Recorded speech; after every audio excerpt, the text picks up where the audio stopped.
Welcome to the Mischief. I'm Valen, and this is Vintage Story, Unearthed 119. And today, I've mostly moved house, but I'm going to be taking you with me on a little bit of the final step. So here's what's left in my old home. Not very much. I've left these hunter backpacks as kind of like a bit of a time capsule.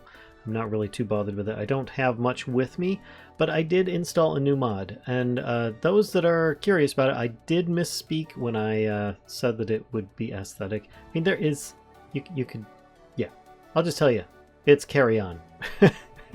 This mod here allows you to pick up items kind of immersively. So if I were to sneak and right click, you then pick up an item and you can walk with it, and it can have inventory in it. Thus, you can move around things specifically. Now, here's the cheaty bit that I'm going to be avoiding. I will show it to you, but that's basically where you can put this item. Now, look on my back here. I've got one already, but you can see you can actually put it on your back. Let me set this one down. If I hit sneak and right click and hold it, I take the basket off my back, and I now have another basket. So I'm just showing you that this is some stuff that you can have. I'm doing it just so I can move home. But then I'm going to be putting these things, well, basically at my new home. But before I jump over there, I did want to show you that you can move more than just that. You know, you can move these big ones as well, and it'll slow you down a bit. It doesn't really work with the trunks because they're 2 blocks. I think that there's a config in there that you can do something about that with, but that's about it. As I already have one on my back and I'm taking this with me, I'm only doing this just for moving house. Otherwise, I'm not planning on carrying the items on my back regularly, because I feel that's a little bit cheaty and against the game design. This is making me very slow, but as you can see, I'm kind of moving along here as best I possibly can. Let's move a little bit to the right so I can jump up. But yeah, I just find that it's just going to be a big time saver for me for the moment, especially since you guys are going to want to see more than just me carrying around boxes all day. But as you can see ahead of me is the new base, or at least the beginnings. This is actually the area I plan on being like the basement of it, maybe just like a general storage. But I plan on having a higher level to this, maybe? I mean, I'm not 100% sure. Let me set this down. And you'll be able to see, we've got kind of like this really lovely view. My cogwheel is stable. I also have a really nice view on both sides, which I really enjoy quite a bit. And I think I'll be taking advantage of it, because one side is like kind of deserty and the other side is rather like kind of lush, somewhat forested. It's really quite nice. And I plan on just kind of like nestling in a spot in here. You can already see that I'm kind of outgrowing this one spot as it is. But yeah, anyway, let's talk about some of this stuff that I've got going on in front of me. I have the trunks. I set them all so that I could just put them all in a kind of a smaller space. I really do like to have them lengthwise against a wall, but in this case, I just figured it would be more practical. And I made signs. Signs are fantastic. You can actually take a chest like this one here and attach a sign to it. Let me just pick this up. I don't actually have an active axe. I think I broke it last time. But first, let me make, let's see, a sign. So if I take a couple of those boards that I made before, add 1 stick, I then can get a sign, and I can just do this and make one of these chests that are a labeled chest. And then you can use a pigmented item like charcoal or limestone and inscribe on the label itself. Now in this case, I'm actually just going to be attaching the signs manually because I don't want them to be stuck on there, and you can't combine them with trunks anyway. So I'm just sneak right clicking and it places it down. Now I will be taking damage in a moment here, so let me actually get some food going real quick. As you can see, I have this little spot underneath that is currently acting as kind of a larder. You'll notice here that these berries are good for 9 hours. If I take them out, they're good for 12 hours. That's because depending upon the climate, the temperature, and how things are stored, it can vary considerably. In here, the onions are 19 days, and now they're 25 days. So you can see that sometimes storing these things underground in these circumstances is not always the best. Sometimes it works quite well. And specifically using a basket is probably not ideal. In fact, I might just open this up and see if it makes any difference in here. 15 days. Now if I put this down and I look in here, it says 19 days. So it's actually better, but it's still even better in my inventory at the moment because, yeah, it's just not really recognizing it as being the best container. You can see at the top when I highlight over this, it says read chest, stored food, perish speed 1.64. Yeah, you really don't want to see that kind of stuff. As these berries are just going to go off within a few hours anyway, I think I'm just going to jam a bunch of them in my mouth. Anyway, as I was saying, now that I've got my food kind of sorted at the moment, I've got some food cooking right now, but I can put the sign down, and then if you have a pigmented item, you could potentially write on it. Now if you look here, charcoal, it says at the bottom, pigment, carbon black. That means that it's going to write with a black thing. As I showed you before, you can use it to write on walls and stuff like that. And as this is a pigment-friendly surface, you can actually use limestone because it is lime white. And with that is what I'm actually going to use because it just shows up a little bit better. And it all depends on the lighting that you currently have in the area as well.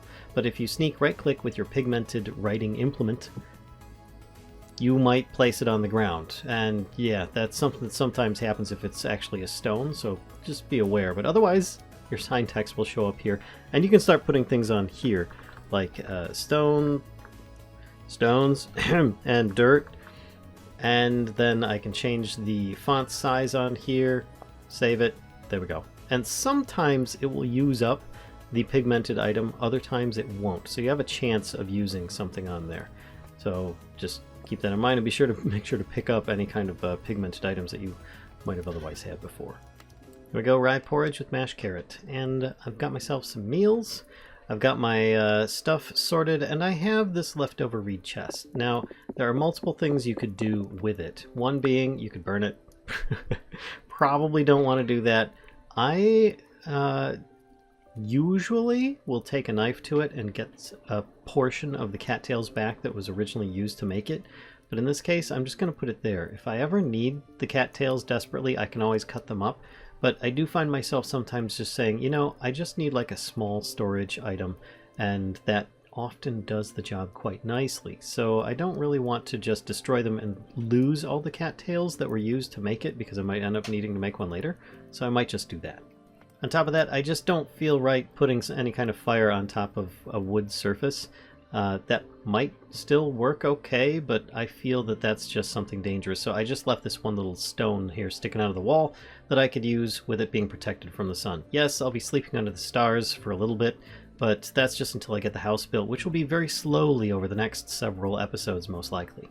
So with that in mind, let's talk a little bit more about further storage. Because right here, I've just got this mess of all these molds, and I can clean up a little bit of it, not all of it, but I can make it a little bit more organized so that if I do make any of these pourable molds in the future at least, maybe not the ingot ones, but these ones, I can at least store them a little bit better. If you look up vertical rack, you'll find just a few sticks and some boards will make this item that will allow you to actually store these molds, basically. Now, the vertical rack is strange in that you can't place it down on the ground. It is only wall mountable. So I'm going to put it there, and then you can see now that it works kind of like this. Once upon a time, you could actually store discs on these things as well, because the things were a little bit different back in the day. But currently, that's one way that you can store those things. Alternately, you can always put them in here, but then they take up an entire slot. So I find that I just like doing that a little bit better. Now as for these molds, I think I'll just put those in with the ores because that's really where they're going to end up being used. Same thing with the charcoal, any kind of like fuel that I use for the ores I put in there too. Now I will put down the spare pot and a couple of extra bowls just in case. I do have my own pot and bowl that I usually take around with me, but sometimes it's full or I may need these for something else. Maybe I'm making some new lights or who knows. Now, I was talking about food storage earlier, and that's actually really important in Vintage Story. And I think it's time that I try to upgrade that a little bit, because putting things down in a larder might be nice, but I think I can do a little bit better if I have a little better of a container. And I'm going to make a storage vessel. kind of an in-between with your reed chest and your regular chest. Let's just start with that, and then I can show you a little bit better about what it is. So I might speed this up a little bit so you can see it done rather quickly.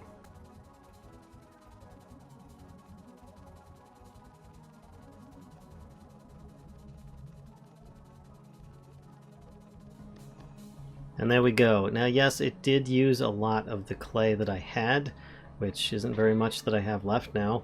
I think I started with 40 something, but it is here now.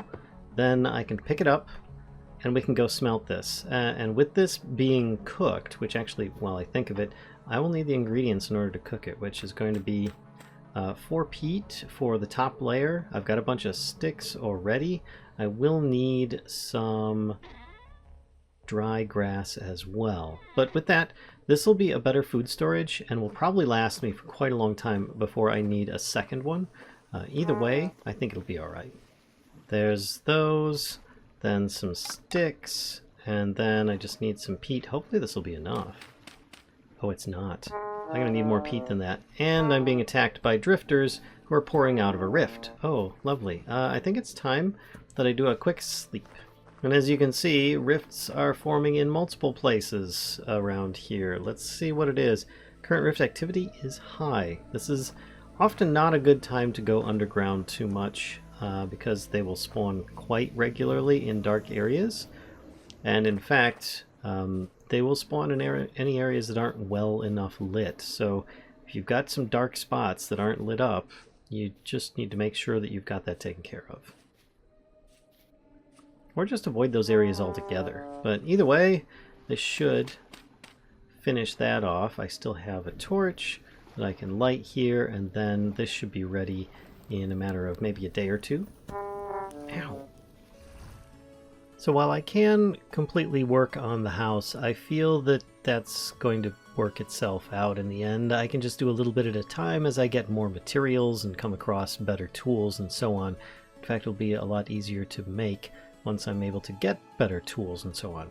So instead, what I might do is work on a little bit of animal husbandry, or at least the beginnings of it. Last I knew, I had somewhere over there a bunch of animals trapped in a pit, and I think it's time that I kind of let them out into their own little penned area.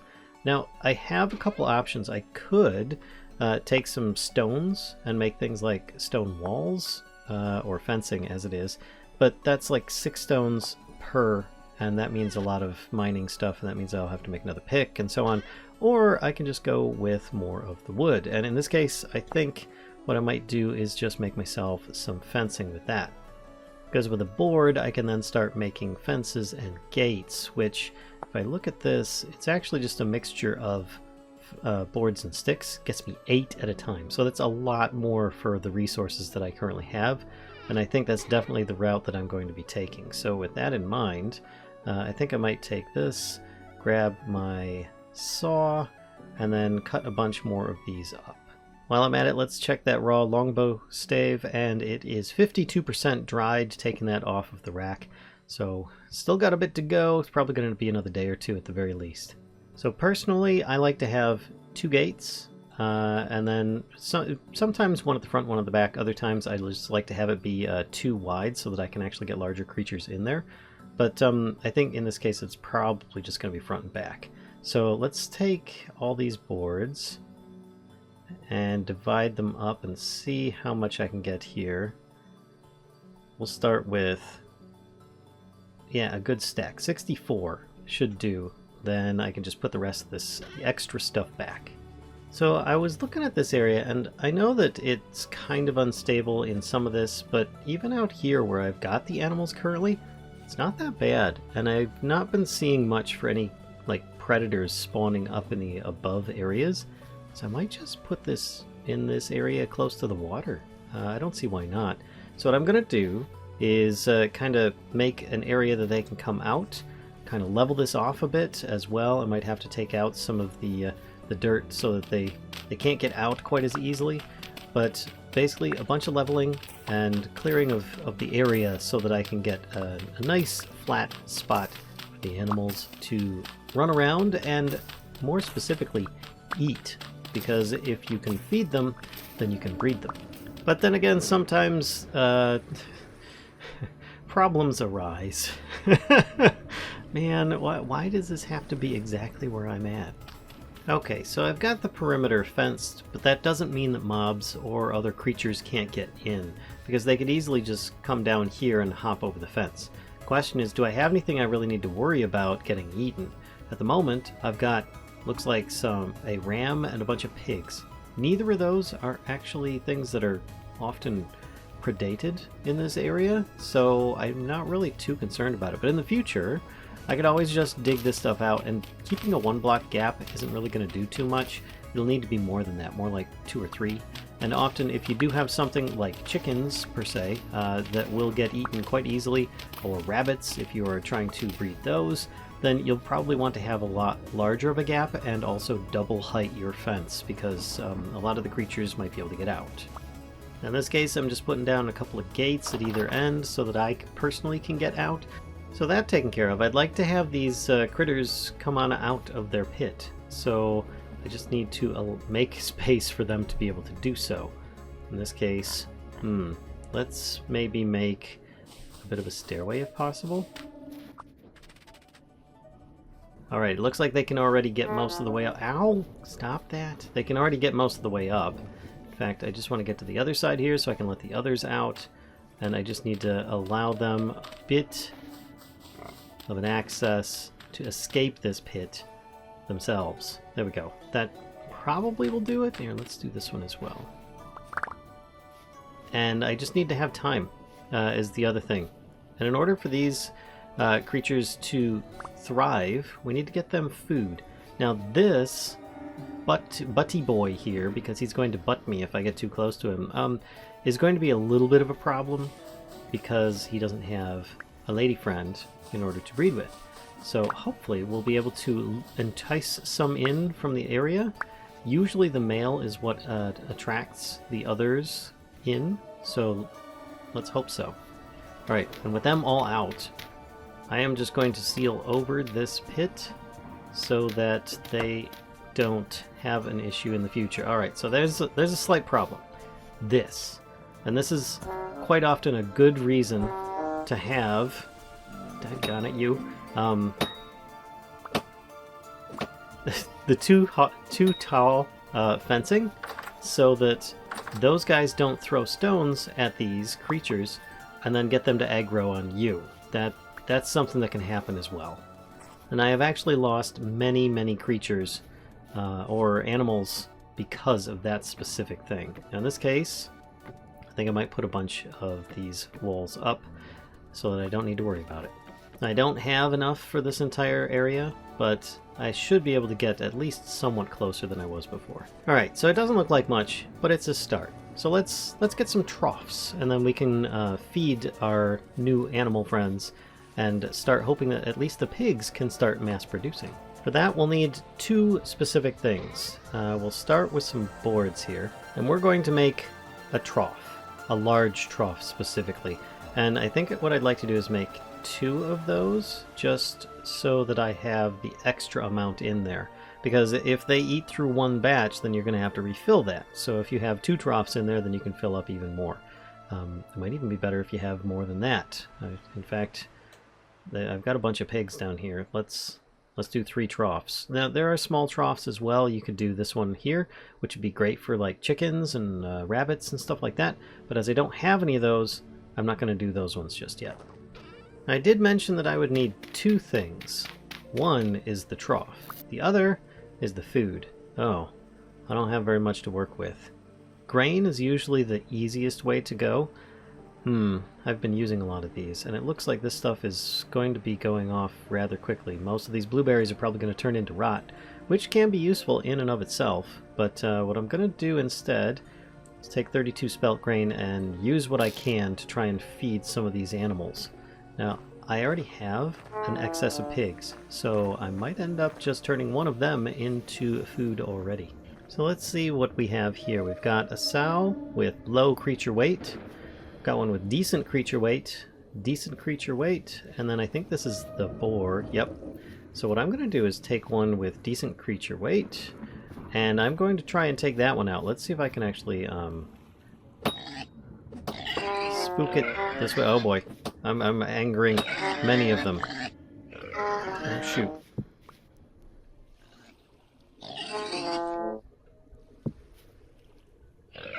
Here's the thing though, the boar is going to defend the ladies, so I think I might need to escape. And you can tell which one was the one that I ended up hitting because it's the one that was running around in the corner. But with that, maybe I can then still harvest this one without getting attacked by the boar. No, they're still going to be pretty aggressive. Using some of my healing, I'm able to continue on, but that was a bit harsh. Oh boy. Alright, let's try putting this down here. If you put your troughs too close to the edge, then your animals can use it to just walk out. So you do have to be a bit careful about that as well. But in this case, I think I should be alright, because these aren't really like big run-and jumpers. They pretty much stay where they're at. But I don't think I've got enough feed to do more than just the one trough. And that's probably it. There we go. There's the boar. I need to stay away from the boar so I can harvest this one. There we go. Just took a little bit of patience. That's the biggest thing with animals. And with this, I've got some fat, I've got rawhide, and I've got some red meat. Excellent. On top of that, I've got some more bones. So you can see the portions in this will diminish as the pigs, the females, specifically the sows, get close to the trough. And then they will just start eating those. When they get high enough portion amounts on themselves, I think this one here, it says portions eaten 3. I think when they get their portions up to, I believe it's 8 or more, then they can then start having bebes. So you do want to try and get them enough food.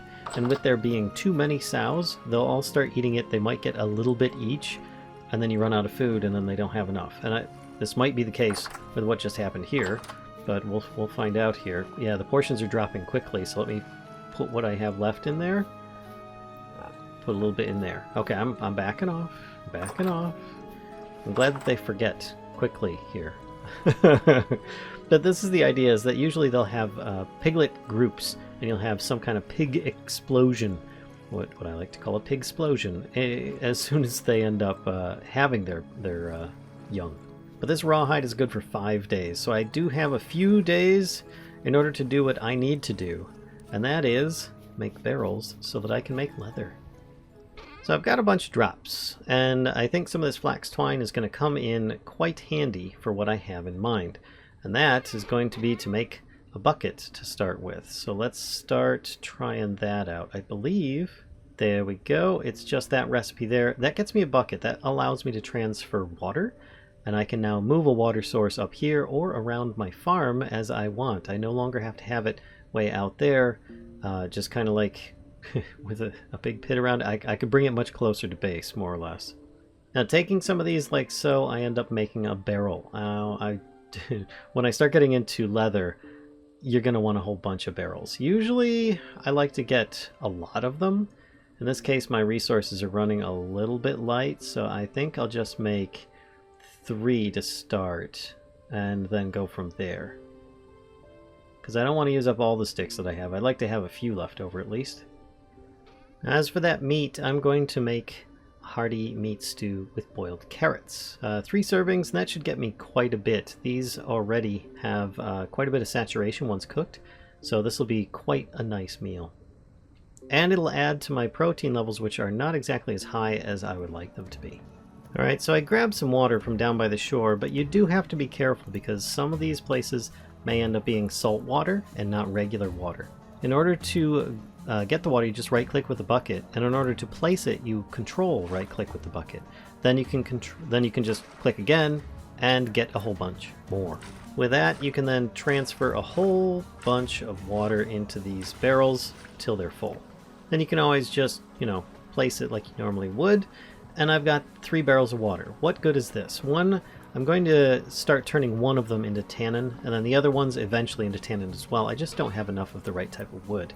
I only have a little bit of oak, and I need oak or acacia in order to make tannin.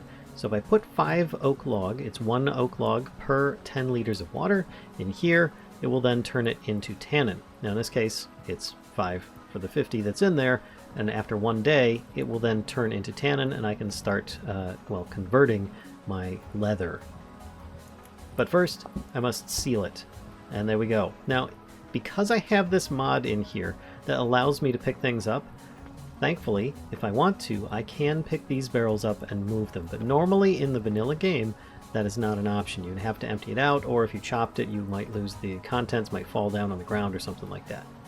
Now, yes, you can even move them if they're like full like this, and that's not a problem. And there we go. We've got our carrot and meat stew, just to have a little something extra. And normally, let's see, 1260 saturation. That's going to be 12.6 of these little bars from one of these bowls. And I've got 2 more to go in there, so this is quite a nice meal to have. And with the beginning of a new day, I can then pick up this, my storage vessel. Yes, which is, I'm pretty happy about this. This usually has a lot better storage mechanics than any of the other types for food specifically. There we go. I'm burying this one down instead because, I don't know, I felt really weird about actually having it in the wall like this now that I did it. It's kind of nice to be able to see it, but it is a bit awkward. So let's open up both of these, and then I can put down some dirt just to seal them both back up, actually. There we go, and I still have both of the menus open, even though they're closed. It's a little bit cheaty feeling, but I mean, it's just something that I do. This way we can find out just how much better or worse it is. So let's see. Fresh for 36 days. Put this in here. 48 days. And if I have it, 25 days. Okay, so you can see how this can really vary. Yeah, these are starting to spoil. The berries are spoiled. That's not good. That's just going to slow down the spoilage rate. It's really not going to do anything for it staying in there. Now, the benefit here, actually blueberry bushes can come out, is that you can see now it's 2.3 years for this rye grain. Let's take this and put it up here. 1.1 years. That's a considerable difference. So grain can really store well. So now with that, I think I'm done with this basket, and I'm going to put it in my storage. There we go. I've got food sorted. I've got some animals started. I think next time what I'm going to work on is probably going to be a little bit of farming.